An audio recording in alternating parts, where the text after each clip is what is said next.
कीर्तनाला येताना मुलं बाळ बरोबर घेऊन आलोय. म्हणजे माझं म्हणणं कळलं का? या हॉलमध्ये जर संसार सुटला नाही तर परत जाताना कसा सुटेल? गंमत बघा की इथे अगदी मुलं बाळ घेऊन बसलीत. मी म्हटलं अगदी मुलं बाळ आणलीत. हो म्हणले घरीत बसून काहीतरी करण्यापेक्षा इथे येऊन बसतायत, त्यांना घेऊन आम्ही कीर्तनाला येतो. उत्तम गोष्ट आहे. हे संस्कार जेव्हा होतात कालांतराने मधल्या काळामध्ये संसाराच्या नाही घडलं तरी कुठेतरी आठवतं की आम्ही लहानपणी कीर्तनाला जात होतो आणि ते कीर्तन ऐकलेलं कधीही वाया जात नाही. लक्षात ठेवा, नामस्मरण ऐकलेलं कधीही वाया जात नाही. कालांतर मधला काळ असा येतो, शिक्षणाचा येतो, नोकरीचा येतो, संसारात झगडण्याचा येतो. त्या काळामध्ये कुठेतरी जरा लांब गेल्यासारखा वाटतो. पण एक सांगू, त्याला आठवण असते, याच्यापासून लांब गेलोय, याच्यापासून लांब गेलोय, याच्यापासून लांब गेलोय. म्हणून स्मरण काय नाही. म्हणून लक्षात घ्या, तुमचं आमचं थोर भाग्य आहे की ज्ञानोबा तुकोबासारखे संत या महाराष्ट्रामध्ये झाले. नाथांच्या सारखा माणूस झाला. उत्कृष्ट संसार बरं का. आणि नुसता संसार नाही, आडी अडचणी सहित संसार. ज्या तुमच्या माझ्या संसारामध्ये अडचणी होत्या त्या नाथांच्या संसारात दिसतात, आहेत की नाही? मुलगा कट्टर विरोधी, हे जीवनातलं फार मोठं दुःख आहे बरं का, पण होतं तिथे. मी तुम्हाला सांगू, नाथांचा मुलगा नाथांना तोंडावर म्हणाला, काय कीर्तन सांगता लोकाला फसवता. भोळे बाबडे येतात, त्यांना काही कळत नाही आणि विठ्ठल विठ्ठल विठ्ठल सांगता. असं विठ्ठल विठ्ठल म्हणून काही काहीतरी अध्यात्म सांगावं. ब्रह्म काय, माया काय, आत्मा काय, साक्षी काय, कुटस्थ काय. सामान्य माणसाला कुठे एवढं कुटायला वेळ आहे? कुठला कुटस्थ कळतो? त्याच्याकरता सांगितलंय मी, नको सांडू, फार सोपा अभंग बरं का. सहज जीवनामध्ये कसं जीवन जगता येईल असोनी. कारण एक जर ठरलं की आत्तापर्यंत ज्यांनी सोडा सांगितलं त्यांच्या तोंडातच सोडा शब्द राहिला, याच्यापेक्षा दुसरं काही नाही. ज्ञानेश्वरी सांगू, ज्ञानेश्वरी 3रा अध्यायामध्ये महाराज म्हणाले, हे अर्जुना, जवरी संगू प्रकृतीचा तवरी त्यागून घडे कर्माचा, आणि ऐसी आही करू म्हणती तयाचा अग्रोची उरे. सांगे श्रवणी ऐकावे ठेले, के नेत्रीचे तेज गेले, हे नासारंद्र बुधाले परिमळू नगे, हे नठके जिदरी काही तरी त्यागिले ते काही, म्हणून कर्म त्यागू नाही प्रकृती म्हणता. काय म्हटलं? तुम्ही ठरवलं काही करायचं नाही, सोडून दिलं. पण कानाने ऐकणं, कानाने ऐकणं, डोळ्यांनी बघणं, नाकाने श्वास घेणं, हे सुटतं का कुणाचं? लक्षात ठेवा, कुणाचंही सुटलं नाही आयुष्यात, कुणाचंही सुटलं नाही. डोळे आहेत, दिसणारच. कान आहेत, तुम्ही शिवी देऊ नका. एक मनुष्य म्हणाला, बाबा महाराज, मी माझ्या आयुष्यात कधी या तोंडाने शिवी दिली नाही. मी म्हटलं, ऐकली नाहीस का कधी?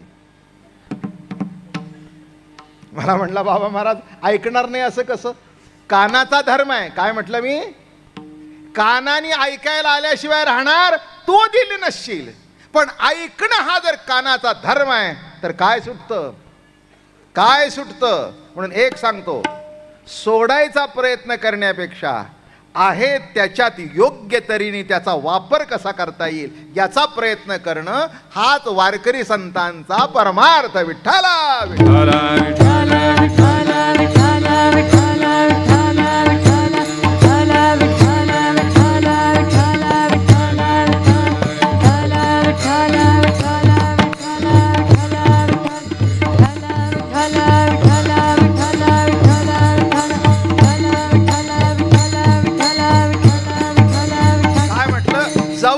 संगू प्रकृतीचा.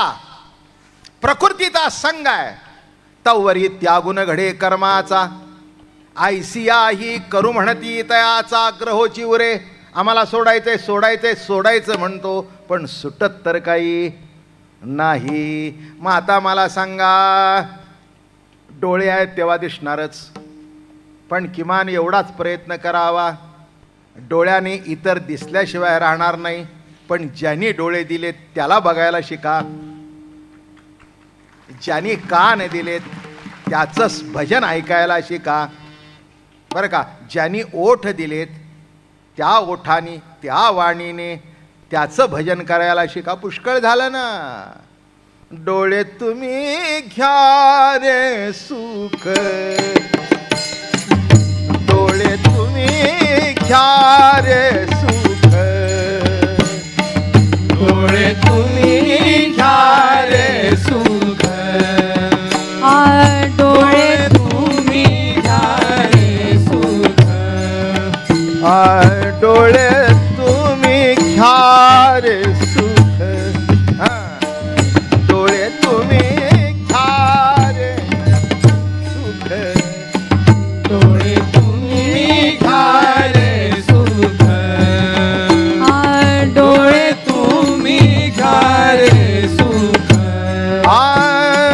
पहा विठो पाचे मुख, पहा विठो पाचे मुख, डोळे तुम्ही घ्या रे सुख, डोळे तुम्ही घ्या रे सुख. पाविठो पाचे मुख, पाविठो पाचे मुख, डोळे तुम्ही घ्या रे सुख, डोळे तुम्ही घ्या रे सुख.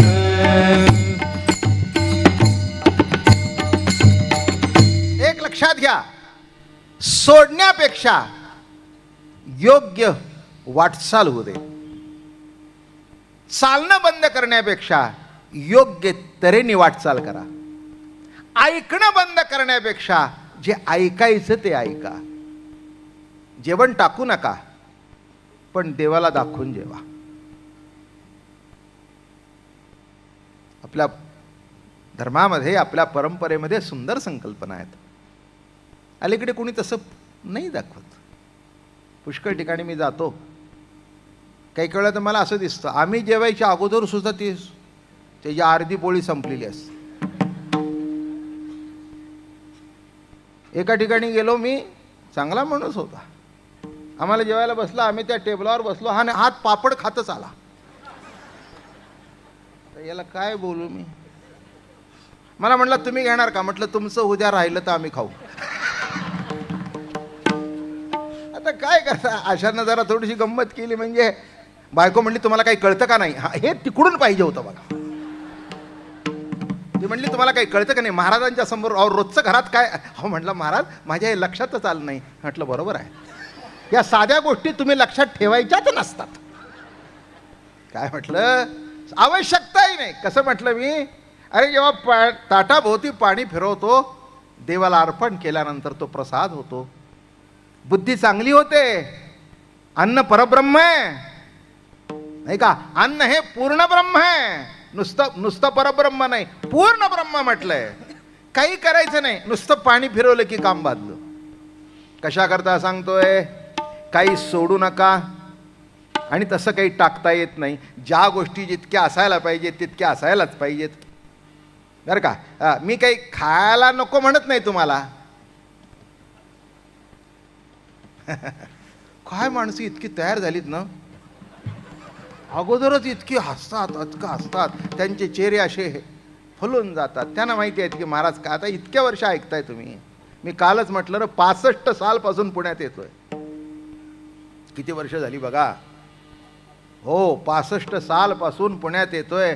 म्हणजे हे पुणेकर मला कोळून पिलेत. काय एक नाही दोन नाही, इतके वर्ष. पहिला सप्ताह निवडुंगा विठोबाला झाला 64-65 साली. आणि 7 दिवसाचा सप्ताह तो. तर आता थकलो मी. एक कार्यक्रम करतो तेव्हा 2-2, 3-3 कार्यक्रम करत होतो या पुण्यात. निवडुंगा विठोबा मंदिर, कौस्तुरी चौक, हे तुमचं नव्या पुलावरचं विठ्ठल मंदिर, कितीतरी कार्यक्रम या पुण्यामध्ये झाले. आणि मग सेटल झालो गणपतीजवळ.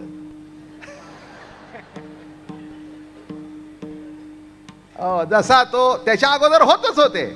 म्हणजे शिवजयंती अमके तमके असे. मग तात्या बित्या म्हणाले, हे बघा महाराज, हे असं काय, आता आम्ही तुम्हाला आधीमध्ये बोलणार नाही. कारण तुम्ही गेल्यावर माणसांचं आम्हाला ऐकून घ्यावं लागतं. एकच दिवस का?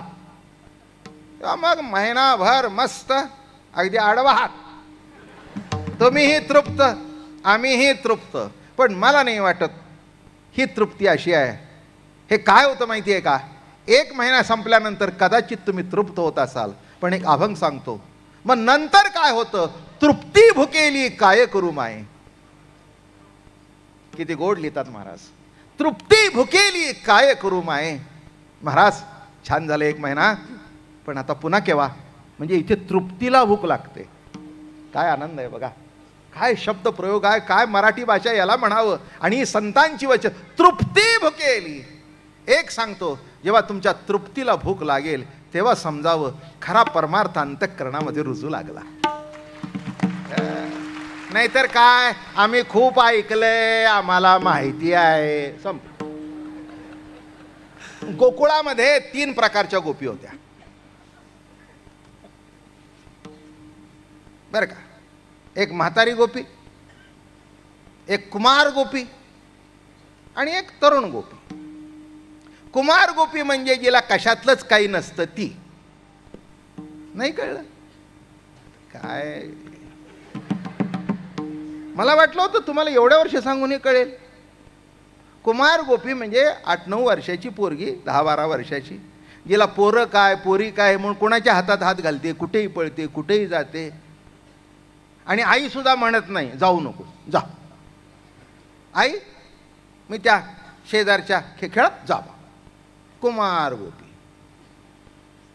तसं कुमार गोपी शब्दाचा अर्थ कुमार परमार्थिक म्हणायचा अर्थ कळलं का? मजा म्हणून सांगतो, ते भातुकलीचा खेळ माहिती आहे का? आई पाचते म्हणून ही पाचते. कशा करता पाजायचं कोणाला माहिती. काय ते भातुकलीचा खेळ गमतीचा, ते असं पदर काय टाकते, लहानपणी ते साडी आई नेसवते, मग पोहे करून द्यायचे आणि तिने हलवायचे. ती लहानशी चूल, ते बाळा ललाला काय झालं तुला, थांब मी तुला. आता काय कपाळ पाचते म्हणजे काय क्रिया असते, पण कशा करता असते ही जिला कळत नाही ती कुमार. ते कुमार गोपी, तिला काही माहिती नाही, फक्त अनुकरण करणं. तसं जे परमार्थात एकमेकाचं अनुकरण करतात ते कुमार परमार्थिक. नुसतं याने गंध लावला त्याने गंध लावला, कशा करता गंध लावला याचा गंधच नाही.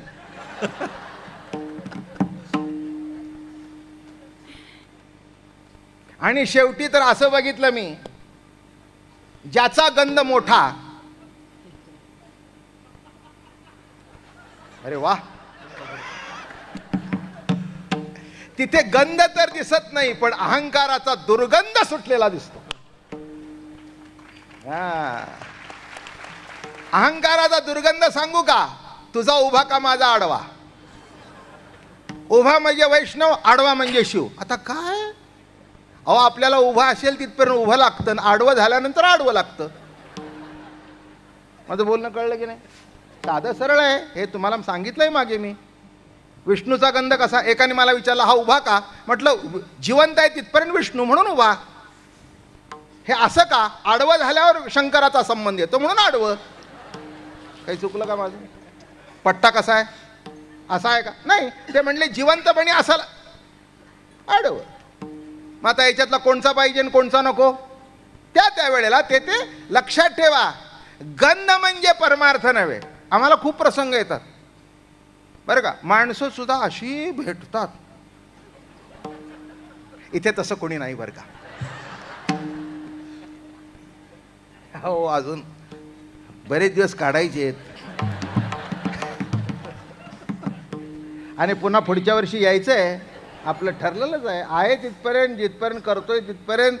ही मंडळी काय आम्ही एकमेकाच्या प्रेमात पडलोय पण घसरलो नाही.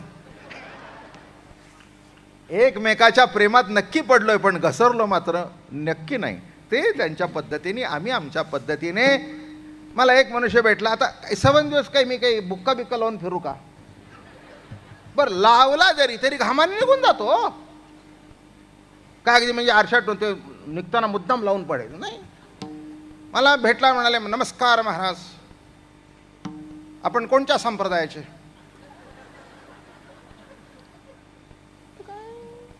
संप्रदाय कोणच्या काय नाही म्हटलं, मला काही तुमचा प्रश्न कळला नाही.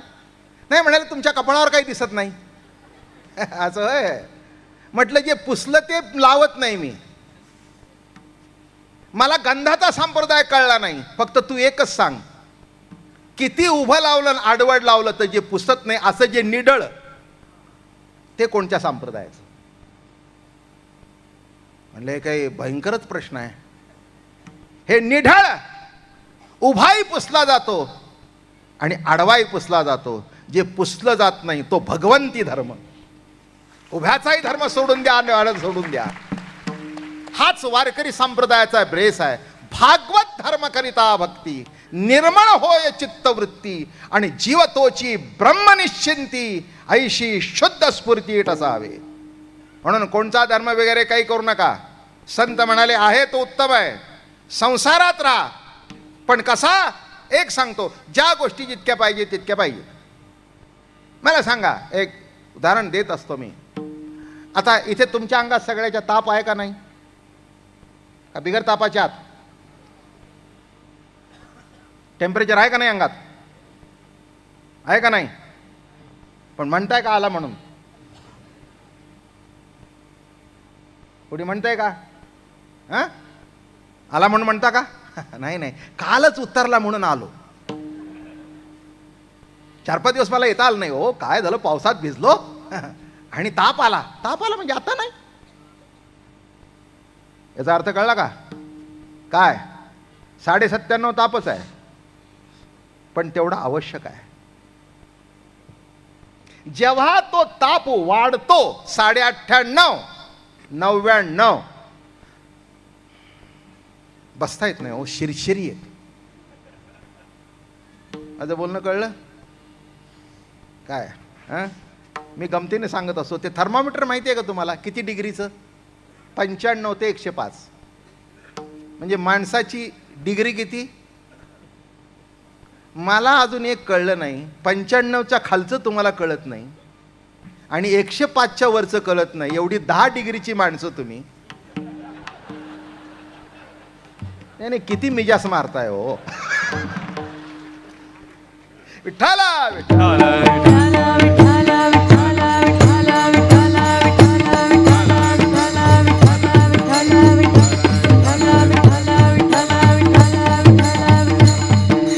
आणि काय ठरवता अमकं कर माहिती आहे का? 95च्या खाली झाल्यानंतर आटप. म्हणून काही माणसं तापून मारतात आणि काही थंड पडून मारतात. ते म्हणले एकदम टेम्परेचर वाढलं आणि तसेच वर गेले. एकदम उतरलं आणि खाली गेले. काय म्हटलं मी, 10 डिग्रीचा माणूस, खालचं 95 माहिती नाही, त्याच्या वरचं माहिती नाही, कशाला म्हणतोस? आणि अशाने म्हणायचं we don't believe in God. हे जोडू नको आपले काहीतरी म्हणायचं. मला एक जण इंग्रजी म्हणला, त्याला वाटलं आम्हाला येत नाही. आमच्या फेट्याकडे बघून तसं कुणाला वाटत नाही हो.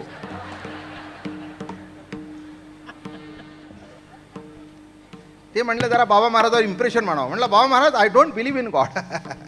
म्हटलं excuse me, he believes in you, that's why you have come to मी.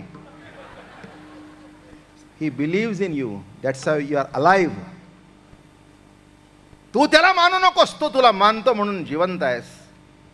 जगाने मानू दे आणि 1 सेकंड त्यांनी न मानू दे.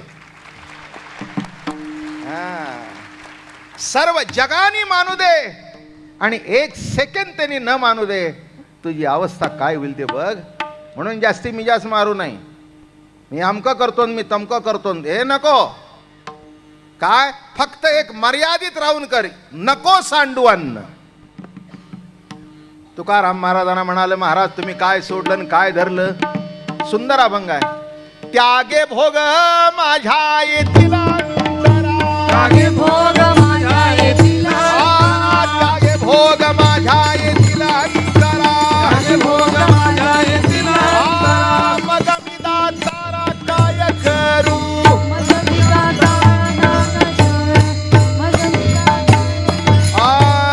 त्यागे भोग माझ्या येतीला अंतरा, त्यागे भोग माझ्या येतीला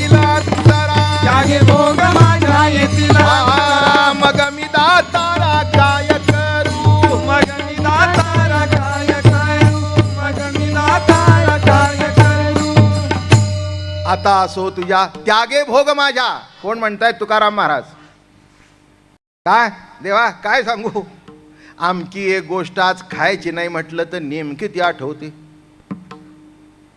बघा आपल्या घरात सुद्धा कोणी गुरुवार करतो, कोणी सोमवार करतो, कोणी शनिवार करतो बरं का. आणि ह्या मंडळींचा जे करत नाही ना त्यांना उगीच जाच. तुम्हाला जर घरात अशी काडी टाकायची असेल ना तर उपासाच्या दिवशी मुद्दाम सांगावं, आज जरा कांद्याचे पोहे कर, नाही तर थालीपीठ कर. आजचा दिवसच भेटला का तुम्हाला सांगा. अरे तुम्ही करता देवा करता, आम्हाला खाऊ द्या की. माझं बोलणं कळलं का? आता एवढे उपवास करून जर यांच्या वृत्त्या आमच्यावर अवलंबून आहेत तर यांचा कसला परमार्थ आला. मी कशा करता सांगतोय, तुकाराम महाराज किती त्यागे भोग माझ्या येतील अंतरा. ज्याचा त्याग करावा त्या भोगाचं जर मला स्मरण झालं तर देवा किती मॉरल करेज आहे सांगायला. आम्ही खाऊन सुद्धा म्हणतो खाल्लं नाही. किती लबाडा होता. महाराजांच्या ठिकाणी मॉरल करेज आहे. त्यागे भोग माय. अजून एक अभंग ऐकला तर तुम्ही चकित व्हाल. काकडा आहे सकाळचा, भजनाला बसले होते आणि काय आठवलं कुणाला माहित. काय रे करू पांडुरंगा, कामे नेले चित्त नेदी अवलोकू मुख, नेदी अवलोकू मुख. पांडुरंगा तुझ्या भजनाला बसलो आणि वृत्ती माझी चंचल झालेली. काय करेज आहे. हे त्यांच्यात होतं का नाही मला माहिती नाही, पण आपलं असं घडतं म्हणून अभंगाच्या माध्यमातून शिकवलंय. घडलं जरी तरी उठू नकोस तिथे, तिथेच बसून राहा. आता म्हणणं कळलं. माणसाची वृत्ती इतकी चंचल आहे, देवा पुढे बसता बसता कुठेतरी जाते नाही का. आमच्यासारखे सगळे कीर्तना सांगतात मन आवरा. अरे काय आवरा. आवरा म्हणजे काय? मन काय फेटा आहे का? मन काय ग्लास आहे? हातात घेतला आणि खाली ठेवला. केव्हा मन देवा पुढे बसला असताना दुसरीकडे जाते हे आम्हाला कळत नाही. इतकं चंचल मन आहे. आणि काय आवरा? आवरा नाही, मार्गी लावा. काय? हा, पाणी आता आवरत नाही, ते मार्गी लावा. मार्गी लावा, कुठेतरी बांध घाला ठिकठिकाणी आणि योग्य वेळेला सोडा. नाहीतर जेवढं पाणी येईल तेवढं समुद्राला जाऊन खारट होईल. अडवा, जिरवा. काय काय नीती आहे? अडवा. तसं मनाला तसं आडलं जाणार नाही, तसं आडलं जाणार नाही. पण एक सांगू का, मनाला चांगलं दाखवा, ते तिथेच थांबेल. म्हणून महाराज म्हणाले माझं मन इकडे जातंय तिकडे जातंय, मग म्हणून नको सांडू अन्न. त्यागे भोग माझ्या येतील अंतरा, मग मी दातारा काय करू. आता असो तुझ्या पाही मोठडे. आता हा दे तुझ्या पायी ठेवतो, आता बघ तू काय करायचं ते कर. कारण आम्हाला एक माहिती आहे, तुझी कृपा नवता दान, साधका कला नागवे मन. तू तुष्ठल्या जनार्दन मनपणा मन स्वये विसरे. म्हणून नको सांडू अन्न आणि नको सेवू वन. एकाने खायचं सोडलं आणि एक वनात गेला. आमचे जे नाथ महाराज आहेत ना, मोठा रंगील माणूस, संसारात असल्या कारणाने मस्त भागवत, नाथांचं भागवत काढून मग एक गोवी अशी टाकली त्यांनी याच्यावरच. सकळ सांडोनी वना गेला, वना वनिताची चिंतू लागला. तो त्याग बाधकत्वासी आला न उलथोनी पडला परिग्रही. सांगू का रंगून? सांगतो. एवढं कळलं तरी खूप झालं. काय होतं, नवरा बायको होते आणि नवरा जरा खवीस होता. खवीस, खावा नाही खवीस. इथे नाही ना तसं कोणी. आले असेल तर जरा नीट बघा की गिरी जाऊन बोलल्या, जरा नीट बोलावं. जेवण झालं का? जेवण झालं का ग? जरा थोडासा आवाज मध्ये बरं केलाय. तिलाही बरं तुम्हाला बरं. कीर्तनाला तर आली नव्हतीस, मग काय पसरली होतीस का? हे काही बोलण्याची गरज आहे का काही? जेवण झालं का ग? एवढं विचारा की बरं तिलाही बरं आणि तुम्हालाही बरं. उगीच तिला आल्याबरोबर कोणतरी रावणाच्या कुळातला आलाय असं वाटण्यापेक्षा अर्जुनाच्या संगतीतला कोणतरी आलाय असं वाटावं ना. माझं कीर्तन काही नाही कळलं तरी हरकत नाही. घरी जाऊन एकमेकाशी कसं बोलावं एवढं जरी कळलं तरी आमचं कीर्तन सांग झालं. शेवटी आमचं कीर्तन संसारिकाचं आहे, बाकीचं काय. एक सांगतो, देवा वाचून कोणाचंच नडलं नाही, कारण तो कधी सोडून गेला नाही. पण ही वृत्ती पालटणं हाच परमार्थ आहे. ही वृत्तीत पालट होणं महत्वाचं आहे. बाकी कुठे देव गेलाय सोडून तुम्हाला. आता तुम्हाला कळत नाही हा भाग निराळा बरं का. कळण्याकरता आणि वृत्तीत पालट होणं हाच. म्हणून चिंती नारायण. पुढे जाऊ. सर्वभोगी नारायण खरंच सर्वभोगी हा कृष्ण परमात्मा आहे ना. अहो काय तुम्हाला सांगू याची कथा. हे सगळंच म्हणजे आपल्या डोक्यावरून जातं.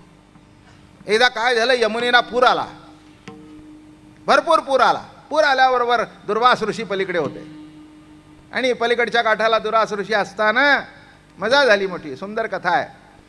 आणि यांना जायचं होतं पलीकडच्या तीराला, राधेला बिजेला. सगळ्या गवळणी निघाल्या. खूप पाणी आलं, सध्या जसं आलंय तिकडे खूप पाणी. बर नावाडी सुद्धा तयार होईना. हो एवढ्या मोठा पूर आला, कोण नाव घालतो, कोण जातो. झाल्याबरोबर मग कृष्णाकडे आले. मोठा नावाडी, जगातला मोठा नावाडी, त्याच्याकडे आले. म्हणले कृष्ण कन्हैया आम्हाला पलीकडच्या तीराला जायचंय, कसं काय जावं. ते म्हणले त्यात काय, जाऊन त्या यमुने माईला सांगा 16,108 भोगून कृष्ण परमात्मा जर ब्रह्मचारी असेल तर यमुने माई वाढते.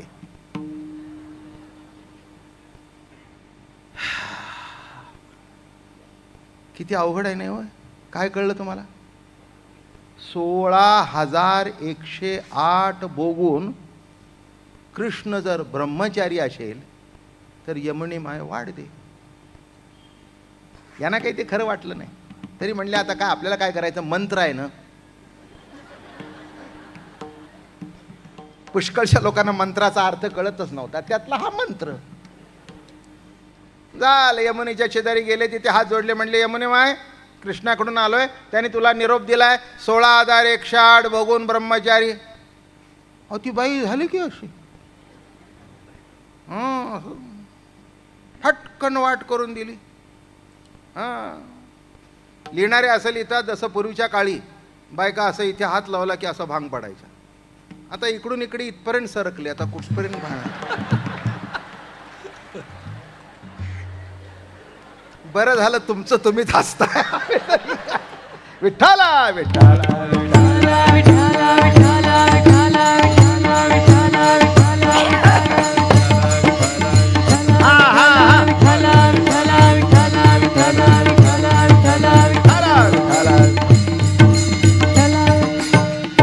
दिली की यमुने माईने वाट दिली. काय तुम्हाला सांगू, दिल्याबरोबर गेले पलीकडे. आनंद वाटला. बरं झालं एवढं शिजवलेलं वाया गेलं नाही. पुरणपोळी काय, अमकं काय, तमकं काय, असं पंचपक्वान्नाचं ताट केलेलं. आणि गेल्यावर का दुर्वासाला भरपूर जेवायला घातलं. प्रसन्न झाले दुर्वास महाराज, खुश झाले, आनंद वाटला त्यांना. आणि मग निघायची वेळ झाली. निघायची वेळ झाल्यानंतर म्हणले महाराज आम्हाला पलीकडे जायचंय. आता दुर्वास हुशारच ना, साधं गणित आहे ना, नाही का. ते म्हणले नाही नाही ते बरोबर आहे, तुम्हाला पलीकडे जायचं. आलात कशा. नाही म्हणजे भाड्याचं वाहन आणलं होतं आणि एवढ्या लांब यायचं तर तुम्हाला कळायला पाहिजे की रिटर्न पाहिजे ना. काय यायचं आणि पुन्हा सोडून जायचं असं काय. ते म्हणले दादा असं घडलं. एक सांगू का, हे दुर्वास ऋषी होते. अलीकडच्या तीराला कृष्ण आहे पण इकडे आले नाहीत, पलीकडेच राहिले, म्हणून दूरवास. याच्यातली खोज लक्षात घ्या. कारण त्यांना काय वाटत होतं, मी ब्रह्माचा नाही, मीच ब्रह्म. पुष्कळाला सांगितलंय, मी जीव ही वृत्ती जशी बाधक आहे तसं मी ब्रह्म हे सुद्धा बाधकच आहे.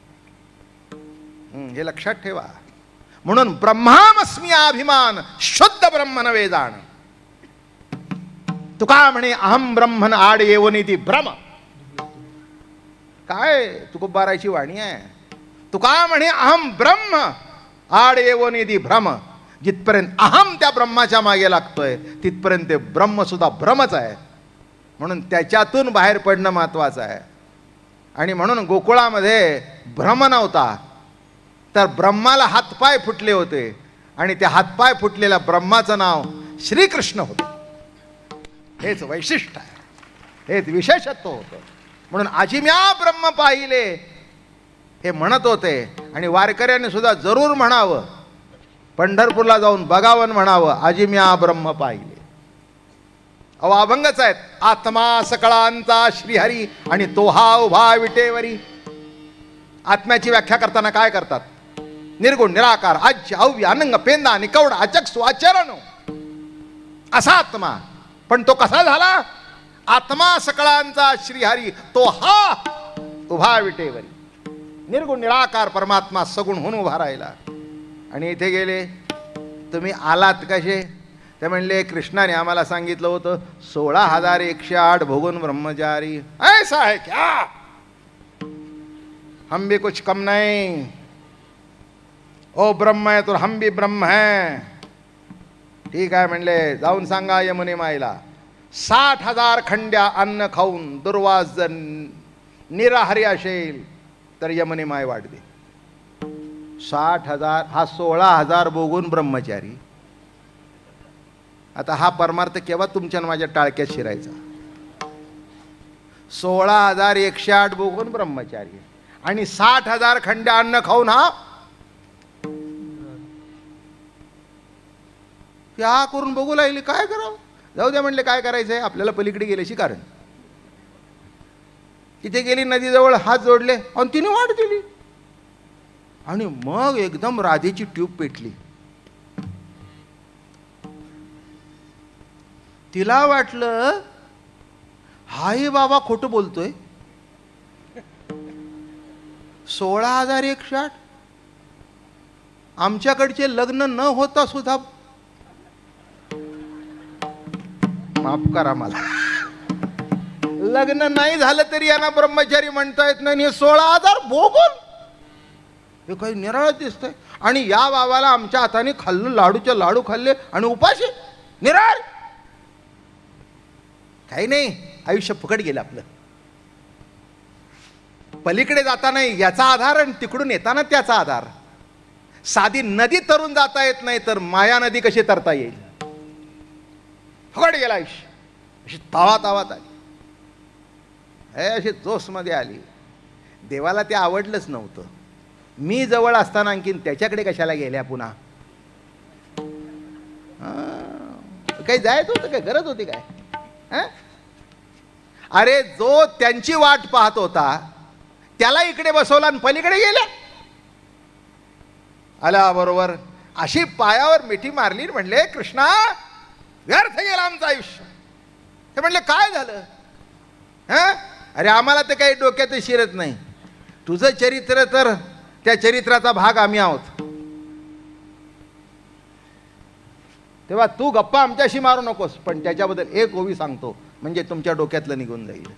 म्या गोपिकासी काम केला की त्यांचा निशेष काम हरिला.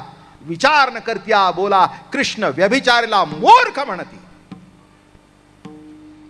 ब्रह्मचारी शब्दाचा अर्थ सगळ्यात मी नटलेलो आहे. एक सांगू का? परका असेल तिथे भोग आहे, परका असेल तिथे व्यभिचार आहे. सर्व जर मीच नटलेलो आहे तर व्यभिचार तरी कुठे आणि भोग तरी कुठे?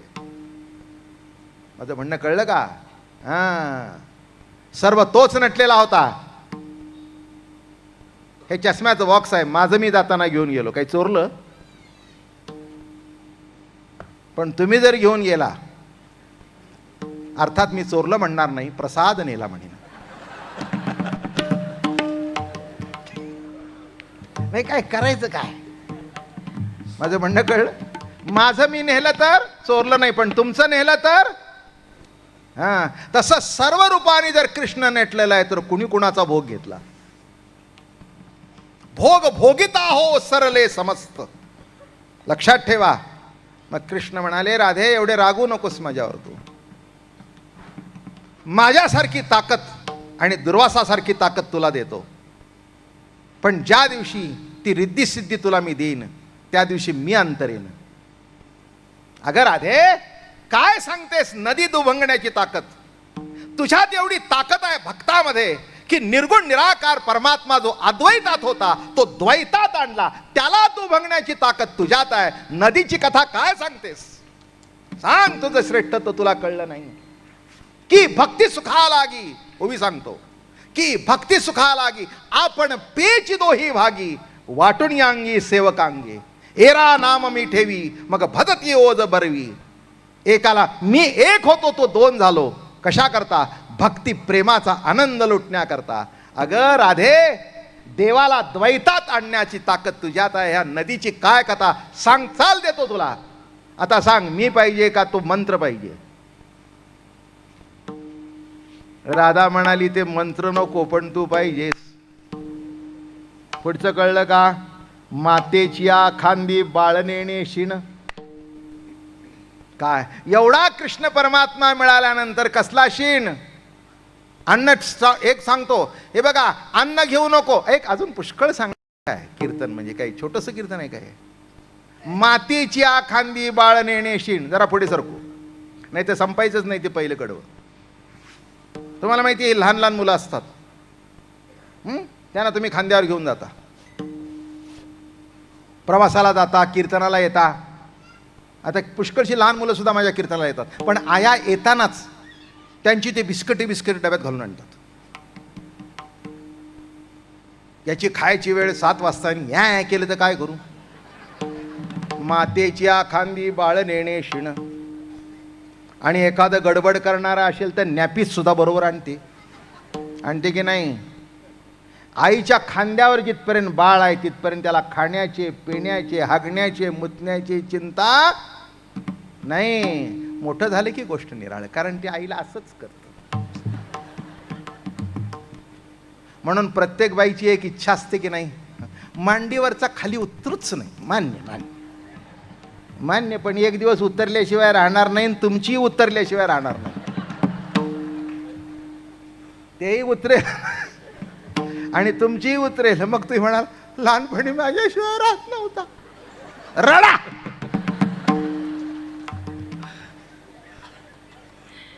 काय आईच्या खांद्यावरचं मूल, किती दृष्टांत सुंदर. मातेच्या खांदी बाळ नेणे. डबा वागवायचा का घ्यायचा का, कपडे घ्यायचे, मुलं आपली ती सगळी त्याची काळजी, त्याचे कपडे, त्याचं खाणं, त्याचं पिणं, दुपारचं नाश्ता, जेवण, तीच काळजी करते. पण हे मोठ्या मुलांचं नाही, लहान मुलांचं. लाज वाटत नाही का? किती धावायचं? मी करून घे ना हाताला. हात नाही तोय तुला. मी ब्रह्म, हात नाही तोय तुला. मी ज्ञानी, हात नाही तोय तुला. मी विद्वान, हात नाही तोय तुला. देवा, मी तुझारी आहे. माझी विठ्ठल माऊली, माझी विठ्ठल माऊली, माझी विठ्ठल माऊली, माझी विठ्ठल माऊली. प्रेम पान्हा पानायली, प्रेम पान्हा पानायली, कुरवाळोनी लाविस्तनी, कुरवाळोनी लाविस्तनी. प्रेम पान्हा पानायली, प्रेम पान्हा पानायली, कुरवाळोनी लाविस्तनी, कुरवाळोनी लाविस्तनी. आता विठ्ठल माऊली भेटल्यानंतर काय काळजी करायची गरज आहे का? कशाला काळजी करावी? आई आपल्या बरोबर आहे. डबा तीच घेते, कपडे तीच घेते. आपण फक्त एक करायचं, आई बस. आई हाक मारली की आई खुश. तसं तुम्ही ना आम्ही काय करायचं? विठ्ठला माय बाप्पा, पांडुरंगे पांडुरंगे पांडुरंगे पांडुरंगे पांडुरंगे पांडुरंगे पांडुरंगे माझे गंगे माऊली माझे गंगे माझे गंगे माझे गंगे माऊली पाना घाली प्रेम धारा पाना घाली प्रेम धारा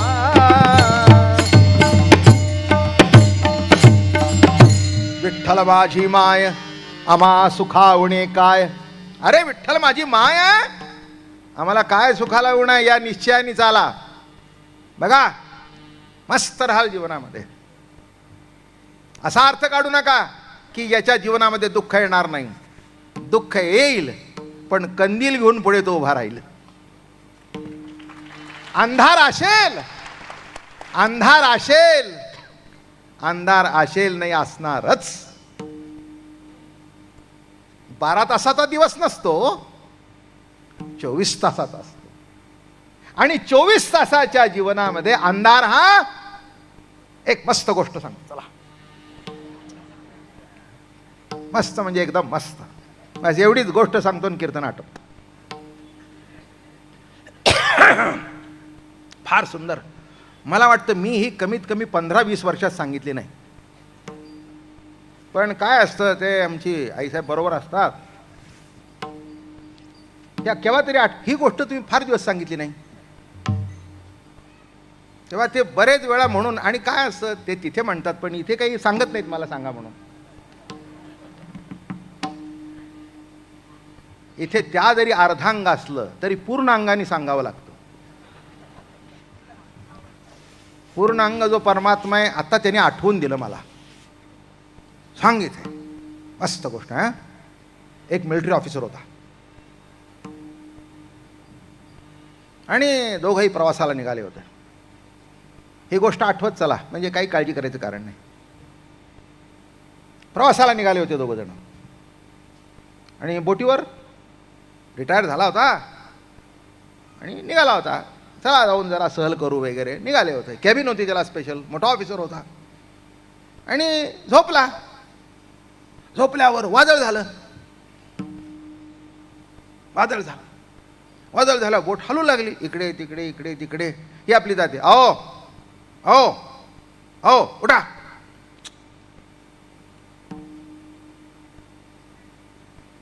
हिने उठा म्हटल्यावर याने आणखीन पांघरून ओढून घेऊन झोपायचं. ओढून घेऊन झोपायचं.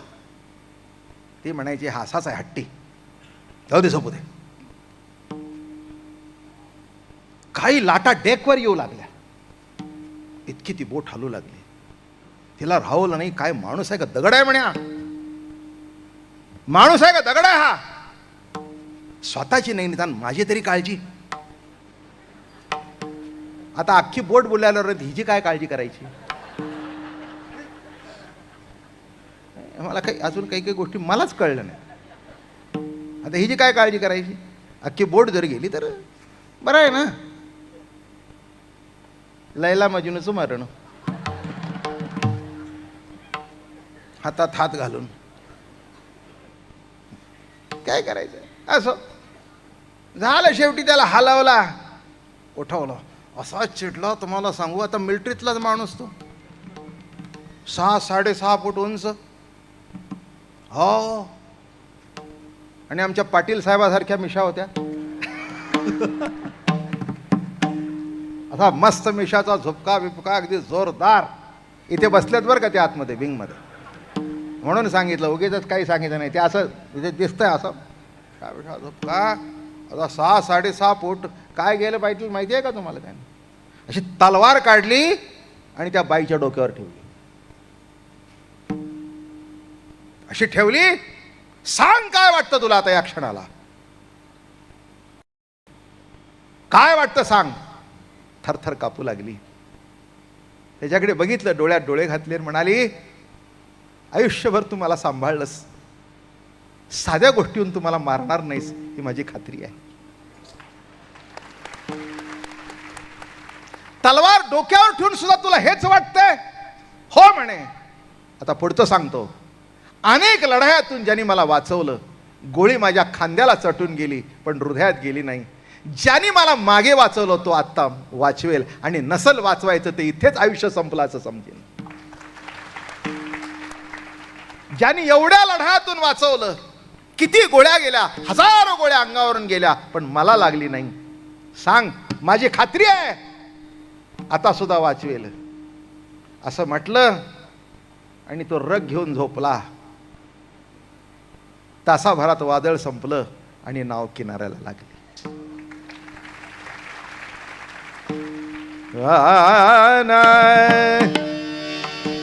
नाव किनारे लगाव प्रभुजी, नाव किनारे लगाव.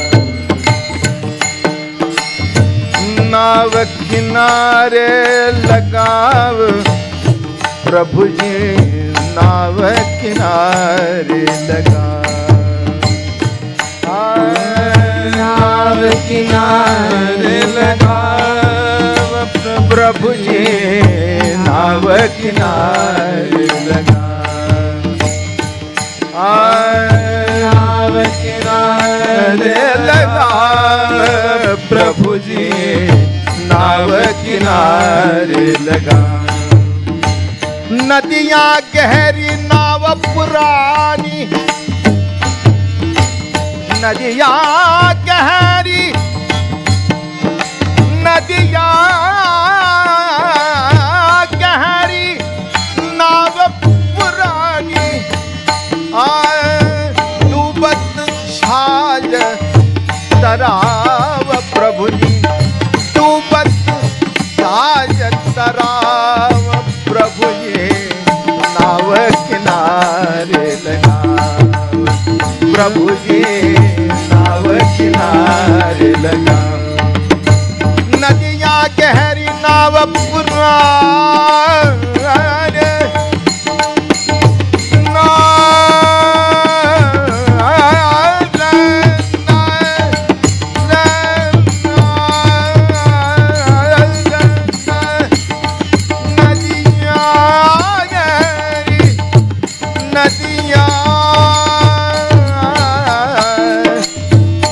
नदियां गहरी नाव पुरानी, डूबत जाज तराव प्रभुजी, नाव किनारे लगाव प्रभुजी, नाव किनारे लगाव.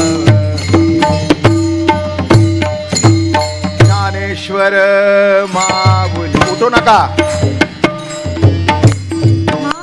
ज्ञानेश्वर माऊली, ज्ञानराज माऊली तुकाराम. ज्ञानेश्वर माऊली, ज्ञानराज माऊली महाराज. ज्ञानेश्वर माऊली, ज्ञानराज माऊली महाराज. ज्ञानेश्वर, ज्ञानेश्वर, ज्ञानेश्वर माऊली, ज्ञानराज माऊली महाराज. ज्ञानेश्वर, ज्ञानेश्वर, ज्ञानेश्वर माऊली, ज्ञानराज माऊली तुकाराम. ज्ञानेश्वर माऊली, ज्ञानराज माऊली महाराज. ज्ञानेश्वर माऊली, ज्ञानराज बाप दादाई माऊली, आई अप्पाई माऊली, बाप दादाई माऊली, आई अप्पाई माऊली.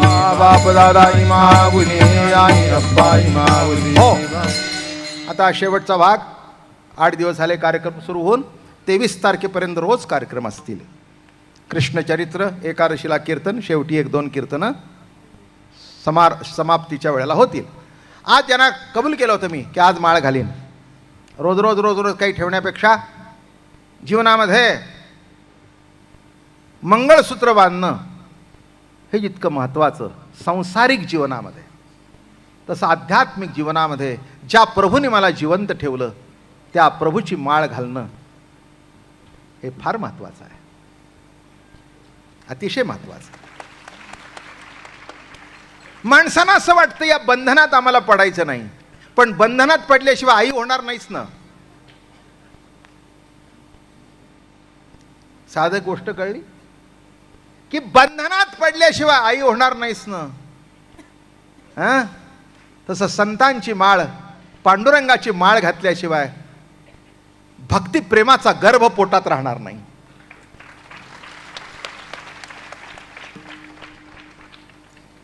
सामान्य रती निराळा आणि हा आत्मरती आहे, हा कानातून घडतो. तो रती घडल्यानंतर पोटामध्ये भक्ती प्रेमाचं बाळ वाढू लागतं आणि त्याला खेळवण्यामध्ये जो आनंद आहे तो आनंद जगात दुसरा कशातही नाही. त्याच्याकरता माळ आहे. पण एक आहे, लग्न झाल्यानंतर बाई जसे नवऱ्याच्या घरची जी परंपरा आहे ती पाळते, तसं वारकऱ्याची जी परंपरा आहे, ज्ञानोबा तुकोबाची जी परंपरा आहे, त्या परंपरेला अनुसरून वागावं लागतं. म्हणून सकाळी उठल्यानंतर माळेचा नेम सांगतो थोडक्यात, विशेष काही जास्ती वाढवत नाही, माहितीच आहे तुम्हाला तरी पण सांगतो. सकाळी उठल्यावर मनामध्ये पांडुरंगाची मूर्ती आणावी, रुक्मिणी मातेची आणावी. निवृत्तीनाथ, ज्ञानेश्वर महाराज, नाथ, नामदेव महाराज, तुकाराम महाराज ही आपली संत मंडळी आहेत. त्यांना प्रेमाने मनामध्ये मानस पूजा करावी, पंचामृताने स्नान घालावं, गंध बुक्का, सुंदर कपडे, हार सुंदर घालावी, आरती करावी, नैवेद्य दाखवून त्यांचा प्रसाद घ्यावा आणि एकच म्हणावं, मोठी प्रार्थना, महाराज आम्हाला काही कळत नाही, आमचा सांभाळ करा. मला बाकीची प्रार्थना ती तुम्ही बघून घ्या, मला काही कळत नाही, माझा हीच आम्हाला महाराजांनी शिकवली. देवाला हात जोडावून म्हणावं, प्रभू पांडुरंगा, माऊली, ज्ञानोबा तुकोबा, आम्हाला काही कळत नाही, आमचा सांभाळ करा. ही फार मोठी प्रार्थना आहे. मग एक माळ जपावी. राम कृष्ण हरी जय जय राम कृष्ण हरी, राम कृष्ण हरी जय जय राम कृष्ण हरी, राम कृष्ण हरी जय जय राम कृष्ण हरी, राम कृष्ण हरी जय जय राम कृष्ण हरी, राम कृष्ण हरी जय जय राम कृष्ण हरी, राम कृष्ण हरी जय जय राम कृष्ण हरी, राम कृष्ण हरी जय जय राम कृष्ण हरी, राम कृष्ण हरी जय जय राम कृष्ण हरी, राम कृष्ण हरी जय जय राम कृष्ण हरी, राम कृष्ण हरी जय जय राम कृष्ण हरी, राम कृष्ण हरी जय जय राम कृष्ण हरी, राम कृष्ण हरी जय जय राम कृष्ण हरी, हरी हरी हरी हरी हरी हरी हरी हरी, राम कृष्ण हरी जय जय राम कृष्ण हरी, राम कृष्ण हरी जय जय राम कृष्ण हरी, राम कृष्ण हरी जय जय राम कृष्ण हरी, राम कृष्ण हरी जय जय राम कृष्ण हरी, राम कृष्ण हरी जय जय राम कृष्ण हरी, राम कृष्ण हरी जय जय राम बोला पुंडलिका हृदय हरी विठ्ठल ज्ञानदेव महाराज हो. ही माळ जपावी. पुन्हा विचारू नका मला मंत्र कोणचा. माणसांच्या काही काही गोष्टी लक्षात येत नाहीत, बरोबर आहे तुमचं लक्षात नाही येणं, पण एवढा मंत्र म्हणून घेतल्यानंतर पुन्हा माणसं मला विचारले येतात, आम्हाला माळ घातली पण मंत्र सांगितला नाही. कपाळ माझं. घरवर लेकुलेन माझा घो कोणी सांगा. तुकाराम महाराजांचा अभंग आहे, त्याच्याशिवाय बोलत नाही. महाराजांचा अभंग आहे, घरवर लेकुरे. आता एवढ्या वेळ सकाळ संध्याकाळ रोज म्हणून घेतोय मंत्र, आता कुणाचा सांगू. काय असतं माणसांना, साधं सोपं सांगितलं की ते लवकर पटत नाही. असं करा, मंत्र घ्यायचा ना, उद्या सकाळी 7 वाजता माझ्याकडे या, नारळ घेऊन या, हार घेऊन या, 1 किलो पेढे घेऊन या, 5 किलो बत्ताशे घेऊन या, असं सांगितलं. म्हणजे ही महाराजांनी यादी दिली आहे. कशाची यादी? नीट आयुष्य जगा म्हणजे शेवटची यादी नीट होईल. कशाची काय यादीन बिदीन अमकं करत बसला. हे आमचं आपलं सोपं आहे. आमच्याकडे दक्षिणा नाही, जे 10 देतात तुम्ही ते माळी आम्ही विकत आणतो आणि त्याच्यावर पुस्तक जातो. काही द्यायची गरज नाही, आम्ही देतोय ते घ्या आणि नीट वापरा म्हणजे झालं. काय त्याच्यात विशेष आहे? कशाकरता सांगतोय मी तुम्हाला, सकाळी उठल्यावर म्हणा माळ जपावी आणि हाच मंत्र आहे. रामकृष्ण हरी विठ्ठल केशवा मंत्र हा जपावा. कृष्ण विष्णू हरी गोविंद या नामाचे निखळ प्रबंध, माझी आत्मचर्चा विशद उदंड गाती. ज्ञानेश्वरी. अरे का रामकृष्ण नामे ही दोन्ही. तुकाराम महाराजांना अनुग्रह कोणत्या मंत्राचा? याच बाबाजी आपले सांगितले नाम मंत्र दिला राम कृष्ण हरी. या मंत्राचा जप करावा. ज्ञानेश्वरीचं एक पान नित्यनेमाने वाचावं. रोज हरिपाठ म्हणावा. वर्षातून पंढरीची वारी करावी, आळंदीची करावी आणि 26 डिसेंबर ते 1 जानेवारी दुधेवऱ्याला यावं. काय मी आता हळूहळू बोलीन त्याच्याबद्दल. बाकीचं काही बोलायचं नाही आहे. तुम्ही मी भेटलं पाहिजे, आपला संपर्क राहायला पाहिजे. हे अत्यंत महत्त्वाचं आहे. त्याच्याबद्दल हळूहळू मी बोलेन. आणि अशा 3 वेळेला तरी आपण किमान वर्षातून एकत्र येणं महत्त्वाचं आहे.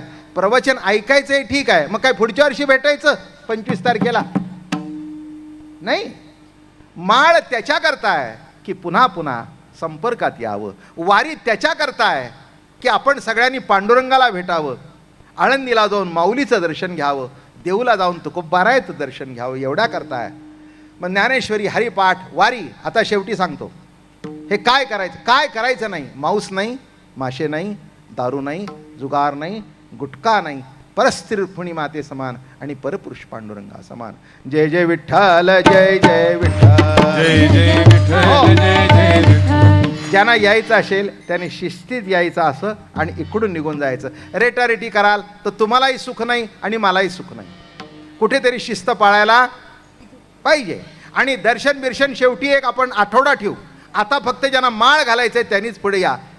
ज्ञानदेव जय जय विठ्ठल, जय जय बोलिले कुरे वेडी वाकुडी उत्तरे क्षमा परिराध महाराज तुम्ही. नाही देव तुकाराम, ज्ञानदेव तुकाराम, ज्ञानदेव तुकाराम, ज्ञानदेव तुकाराम, तुकाराम तुकाराम तुकाराम तुकाराम तुकाराम तुकाराम. हरे हरी विठ्ठल श्री ज्ञानदेव तुकाराम. हे काढून घे बाबा. हरिनाथ भगवान की जय. माऊली ज्ञानेश्वर महाराज. जरा हे वायर वगैरे काढू द्या आणि मगच या.